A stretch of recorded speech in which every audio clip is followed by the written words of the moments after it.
Hi, good morning po. Ako po si Abby. Pag-usapan po natin ngayon ng isang bagay na pwedeng makapagpabago ng buhay nyo. Imagine, buying a brand new car now. Imagine, buying or having your own house and lot now.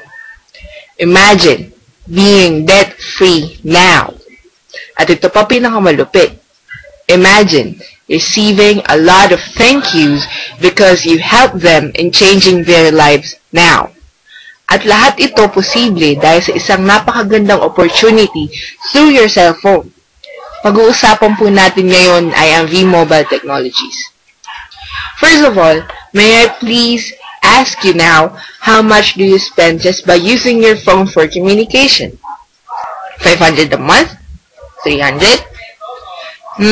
Let's see. For example, you spend 30 pesos a day for everything like text messages, picture messages, and calls. So, 30 pesos ang average daily load consumption mo multiplied by 30 days or 1 month. So, you spend 900 pesos for load every month multiplied by 12 months or 1 year. So, that's 10,800 pesos load consumed every year. So, kung naglo-load ka no for 10 years now, it will be 108,000 pesos for 10 years. Average number of household members is 5. So, multiplied by 5 for family members consuming load, that would be 540,000. 540,000 pesos na ang lumabas sa bulsa ng pamilya nyo to spend for load products. 540,000 pesos. Now, let me ask you another question. What can you do with your 28,000 pesos? Vacation? Brand new phone? Branded bag? Laptop? Or jewelry? Lahat ito magandang pagkagastusan. Pero, sa lahat ng examples na to, isa lang ang tanong ko sa inyo. Kumita po ba kayo sa lahat ng ito? I have the best recommendation for your money.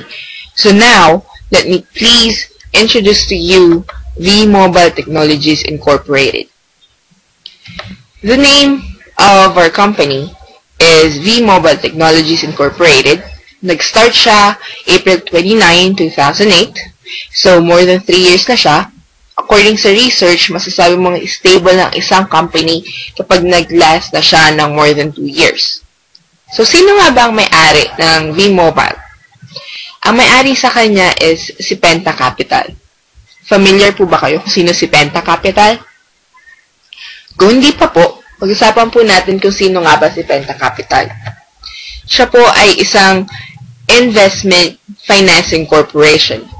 In short, nagpapautang po siya ng pera, hindi sa mga tao, kundi sa mga companies. Sa legalities, meron pong DTI kasi may product, yung load, SEC-registered po kasi nagbabayad ng 10% tax sa government. Si Penta Capital ay isang financing company or quasi-bank. Nag-start po ang Penta Capital 1957.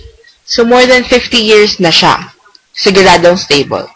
So, here are some clients of Penta Capital na nangungutang sa kanila.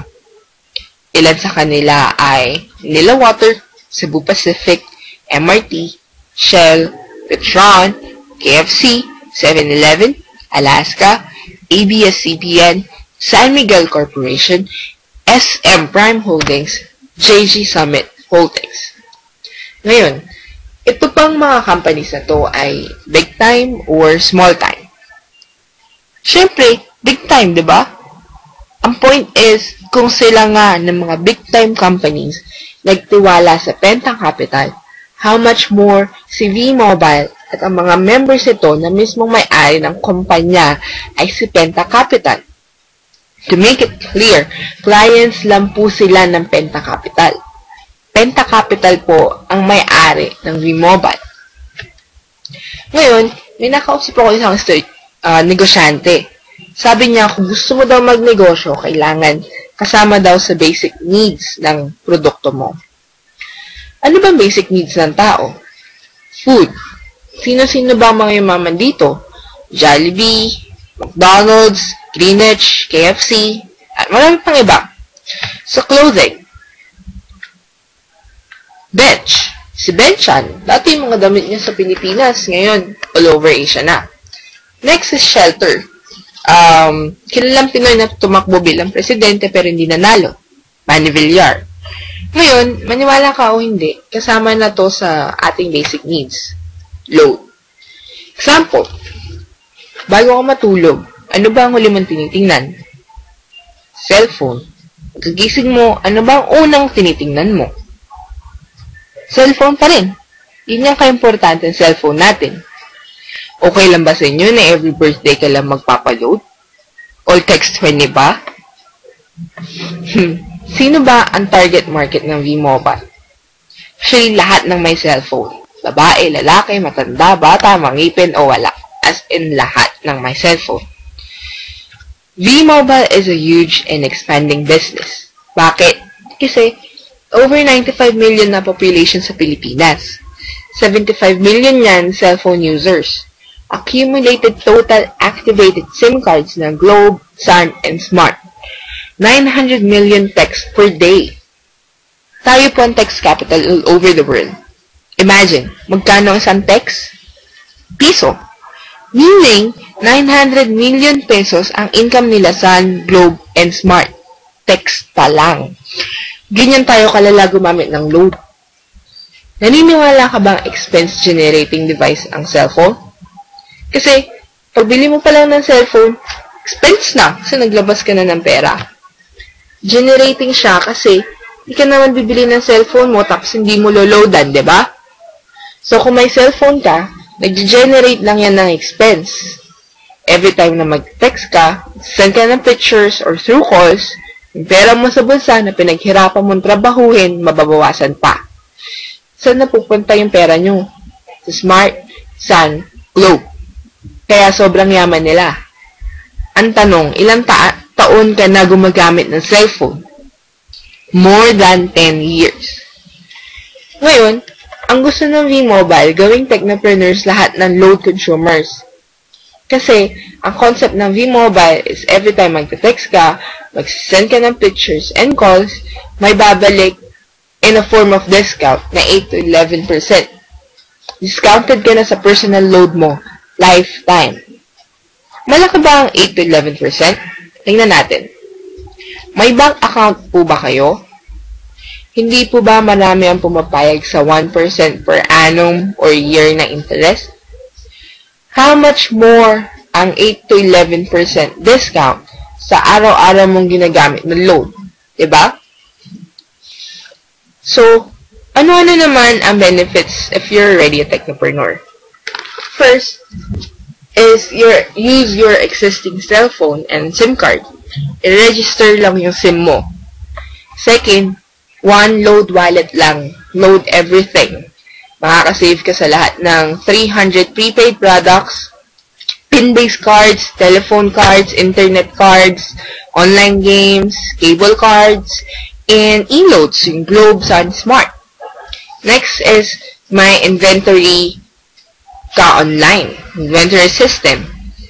Also, pwede mo ring loadan ang sarili mo through online. Siya, diba? And save as much as 8 to 11% personal lifetime discount. Pero, naniniwala ka bang pwedeng kumita ng 65,000 pesos in 7 months? Trabahong tamad, trabahong malas? Explain ko mamaya. How V-Mobile works. First is, yung kanina ko pa sinasabi na 8 to 11% personal discount on load on over 250 products. Saan ka ba pwedeng magpa-load wallet? First is sa office. Second is technopreneur to technopreneur transfer. Or last option sa mga banks na to, pero hindi ka papasok sa bank at magpapaload mag-deposit ka sa V-Mobile account mo. At makikita yan sa quick guide. So, lahat tayo load consumer, di ba? Anong pagkakaiba natin? For example, Sabay tayo na check-off. Kinabukasan ng umaga. Ikaw, common sense mo na lumabas ng bahay at maghanap ng loading station, mainit man o umuulan. Minalas pa ating gabi, sarado na yung mga tindahan. So, maghahanap ka ngayon ng convenience store. So, paano kung malayo or wala? It's your choice. Pero ako, pwede ko load dan sarili ko anytime, anywhere. Kahit nasa jeep, taxi, airplane, bus, train, or barko. Convenient, di ba? Discounted pa kami.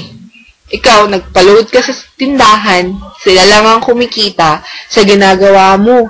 Ilang taon na. Pero kami, discounted na kami. For example, maglo-load kami ng 100 sa sarili namin. 89 pesos lang ang bawas sa load wallet. Kilala nyo tong lahat. Globe, Sun, Smart. Napansin nyo yung mga tindahan dyan sa labas? Marami sila, di ba?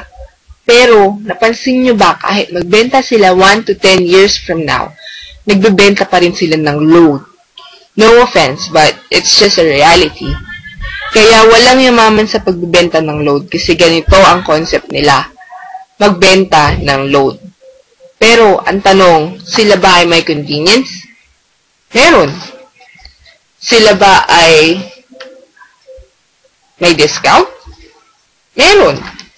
Pero, walang yumaman.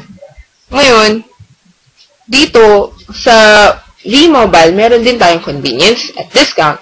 Pero bakit maraming yumaman in a short period of time? Meron tayong leverage or duplication, duplicating yourself to other people or teamwork. Kung ang focus ng traditional is mass loading, kaming mga taga V-Mobile is consumer empowerment. Instead na pupunta tayo dyan sa tindahan para magpa-load tayo na lang ang mag-load sa sarili natin anytime, anywhere. Instead ng tindahan na magka-discount sa load, tayo na lang and meron pa tayo extra income. Now, yung CDE na yan, convenience, discount, extra income, i-share natin sa family, friends, relatives, at sa lahat ng mga tao merong cellphone. Why? Kasi para sila na lang din mag-load sa sarili nila. Sila na lang din yung magkaka-discount sa load na gagamitin nila. And meron din silang extra income. Ngayon, may tanong ako sa inyo. Sinong taga-benta ng produkto ni Smart? Tindahan. Sinong taga-endorse ng produkto ni Smart? In this case, si Angel Locsin, si Piolo Pascual, si Gerald Anderson, si Kim Chu. Sinong kumita ng malaki? Endorser or tindahan? Siyempre, endorser. Okay. Let's see. Sa Globe naman, sinong taga-benta ng produkto ni Globe? Tindahan. Sinong taga-endorse ng produkto ni Globe? In this case, si Vice Ganda, artista. Sino ang kumita ng malaki? Endorser or tindahan? Siyempre, endorser. Ngayon, sa Sun naman, sino ang taga-benta ng produkto ni Sun? Tindahan, di ba? Sino ang taga-endorse ng produkto ni Sun? Artista, si Aga Mula. Sino ang kumita ng malaki? Endorser or tindahan? Siyempre, endorser. So, ang ginagawa ni V-Mobile, ang mga members na magiging endorser, members na payayamanin, hindi na artista.